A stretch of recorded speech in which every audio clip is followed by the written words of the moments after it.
Okay, we're here on Doc's Ranch, where I live. This is my home ranch. I wanted you to see this fence.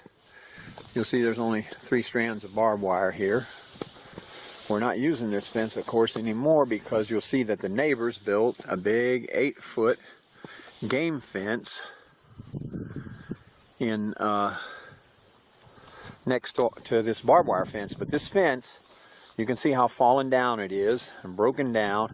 I came along, I put some of these clips on it where the wire was broken and tightened the wire up as best I could. You can see the amount of tightness there. And then I put offset electric wire on here. This fence was falling down and ragged like it is now. You can look at the posts. They're not very solid. This one's still holding. We actually stapled that for a few years, but then the staples just come back out because the wood is so old. But the thing about it is I came along every here and there and I put in a T-post like this one. You can see the brush has grown up around this one, but this T-post was enough to secure this old wooden post that was falling down. So the cost of a few T-posts, and then I came along with these offset electric wire, put the offset, he connected it here and here. I'm going to show you how on a different fence. And that we ran one single electric wire along here, along this fence, and that fence held up for 20 years. This ragged, broken down, fallen down fence, just like it is right now, held cattle for 20 years. And as I mentioned before, you know, for less than $1,000, I could have fenced the whole side of this property, which was over 4,000 feet. I'm just going to guess that it would have cost me around $10,000, $15,000 in fencing. Let me just give you a real good look at, you see how this post is falling down? Even with that post falling down, if you have an offset wire down here, the electric wire is out here, it will still keep the cattle in.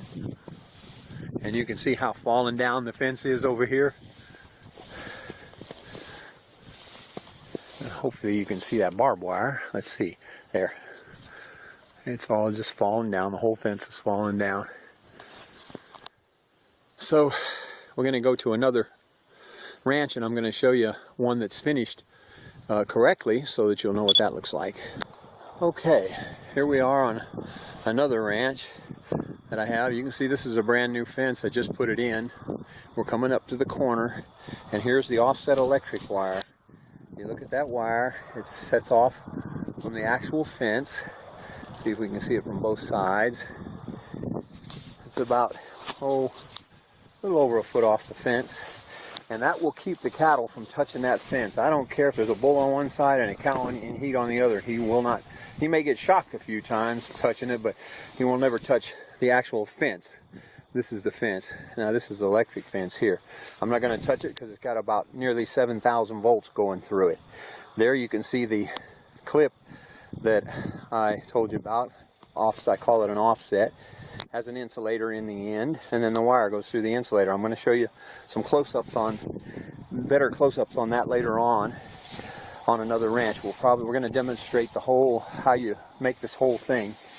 Here's when you get up to a corner, this is what you do. You just get an insulator.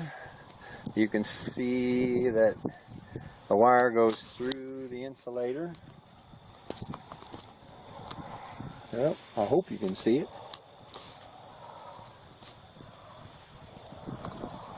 There you go.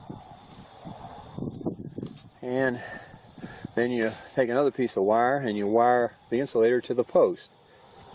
Again, don't worry about it if you don't understand that, because I'm going to show it to you later, step by step.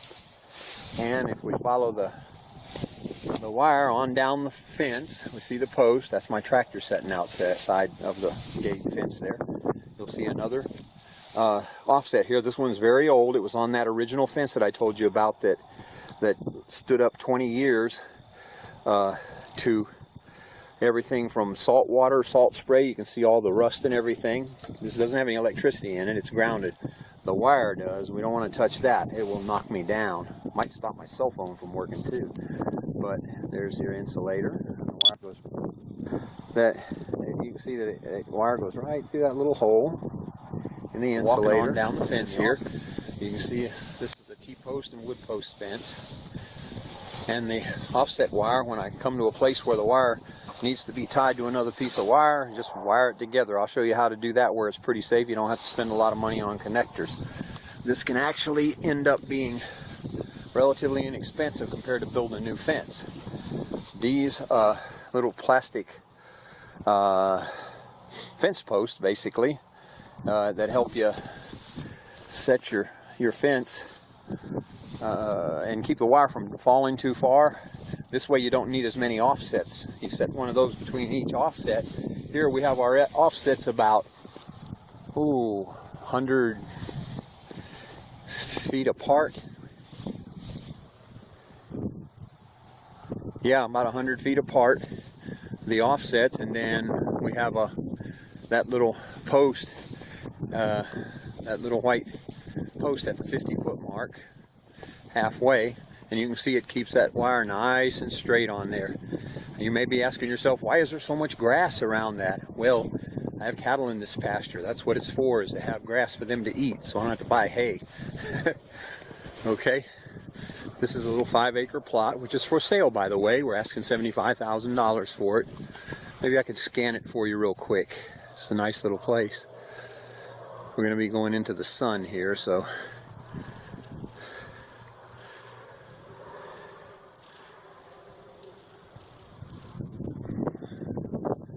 Scan that again. And we go on up to the corner. See how the offset works. And when we get to the corner, here we go again with an insulator. This one's just a different color. You run the wire through the insulator, and then you wire the insulator to the post. Fairly simple.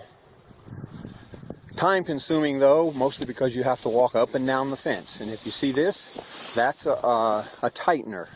It's actually a spool that with that pin that you see, that kind of U-shaped pin, that's the lock. And over here, it has a 3/8 inch hole that you can put a special tool in there to tighten it, or you can even use a ratchet. It's just a little better to have the tool. You don't have to worry about things coming off of there and injuring you, because that can happen if you're using a ratchet. Now here's where I keep the charger. You'll see that orange unit charges the fence. Up there is a switch. And we have a battery and a solar panel. And all the wire wrapped around it keeps the cattle from getting in and getting to the switch or the charger or the solar panel. Now, these are farm and ranch stores. And then I run a little wire over here across some of those insulator posts.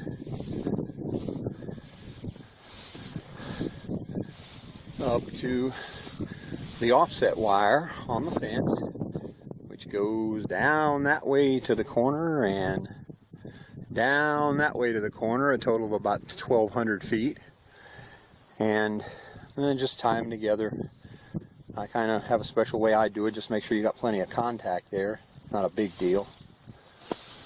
And that'll set you up with an electrified offset wire that will keep your cattle off of the fence. It'll extend the life of the fence and gives you extra security that the cows won't be getting out or trying to get out or sticking their head over the fence to try and eat grass on the other side, which eventually will tear your fence down. We're back at Doc's Ranch, and I'm showing you this fence again that was falling down. This is approximately how it looked when I first bought the ranch, except that 8-foot game fence wasn't there. My neighbors built that, which is why I no longer have an offset electric fence wire on this fence.